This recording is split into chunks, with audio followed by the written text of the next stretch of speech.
वो अपने पापा के साथ में काम करते थे। उनके पिताजी यीशु मसीह के पिताजी पढ़ाई थे, लेबर वाला काम करते थे, बढ़ई वाला, धंधा चलाते थे, लकड़ी का काम। 30 साल की उम्र के बाद में यीशु मसीह को परमेश्वर ने उनको चुना, यीशु मसीह ने बपतिस्मा लिया, तब काम करना चालू किया। इसी तरह से परमेश्वर जो है आपकी उम्र जब होगी, जब प्रभु चाहेंगे तब आपको अपने पास बुलाएंगे। तो चुन लेते पहले से। जैसे हमारी गवाही हमारी लड़की की जो लड़की पैदा हुई है, तो उसकी डिलीवरी होने के पहले हमको परमेश्वर ने नाम बताया, महिमा। परमेश्वर ने बताया कि जो आपकी लड़की की जो बच्चा पैदा होगा उसका नाम महिमा रहेगा। और वो पैदा नहीं हुआ, मालूम नहीं कि लड़का होगा कि लड़की होगा, लेकिन परमेश्वर ने हमसे कहा महिमा, उसके जो बच्चा होगा उसका नाम महिमा होगा। हमने कहा मालूम तो हमने कि लड़का होगा कि लड़की होगी, लेकिन प्रभु का नाम महिमा होगा उसका नाम। क्योंकि परमेश्वर ने पहले चुन लिया, प्रभु को मालूम है कि ये लड़की होगी।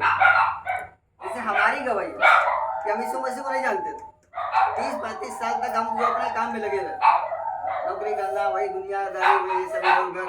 उसके बाद में परमेश्वर ने अपने पास बुलाया, शादी हो गई, हमारे करीब 3 बच्चे हो गए थे। उसके 3 बच्चों के बाद में यीशु मसीह ने अपने पास बुलाया।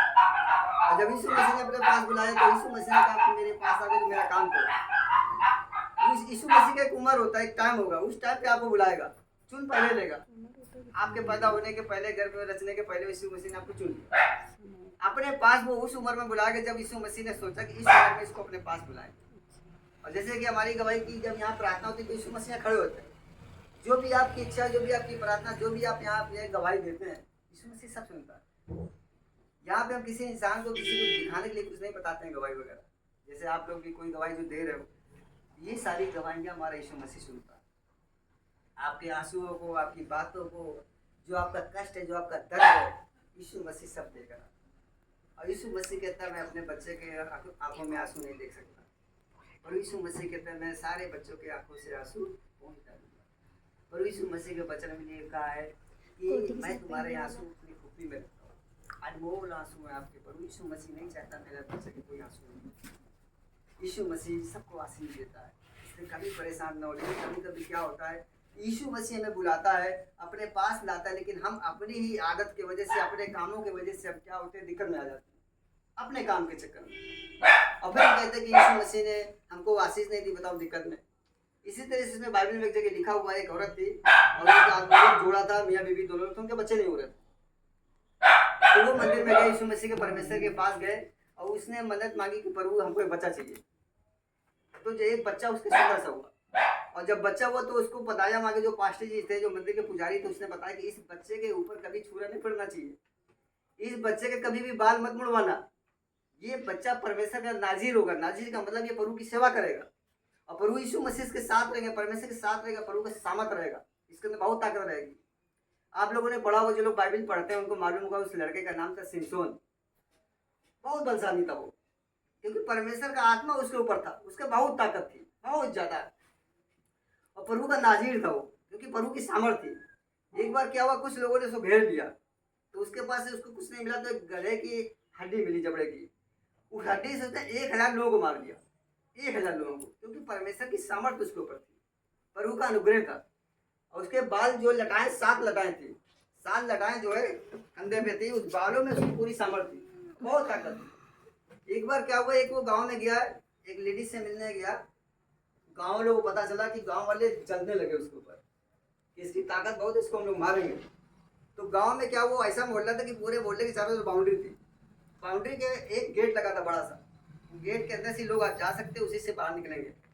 तो गांव वालों को पता चला कि सिमसोन यहाँ पे आया हुआ है, एक औरत से मिलने, एक वेश्या के पास आया हुआ।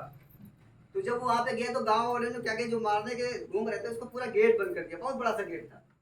आप देख रहे होंगे कि जो मोहल्ले का गेट होता है बहुत बड़ा होता है, तो गेट था, गेट बंद कर दिया कि जब ये निकलेगा तो निकल नहीं पाएगा, गेट बंद कर दे रहे हैं और इसको पकड़ेंगे, इसको मारेंगे जान से।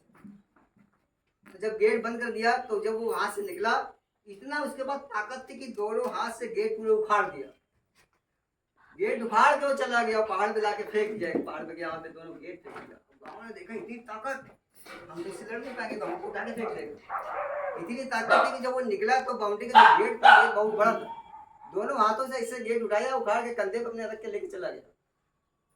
परमेश्वर जब ताकत देता है ना, तो ऐसी ताकत देता है कि जब आप प्रार्थना करोगे तो अच्छे से चंगे हो जाएंगे। जब आप अपने किसी के घर पे जाओगे तो उस घर पे उद्धार आ जाएगा। और जाने के पहले कभी कभी यीशु मसीह प्रभु आपको बता देंगे कि वो लोग मेरे घर पे आ रहे हैं। परमेश्वर अपने पास्टर के रूप में आपके घर पे जाता है।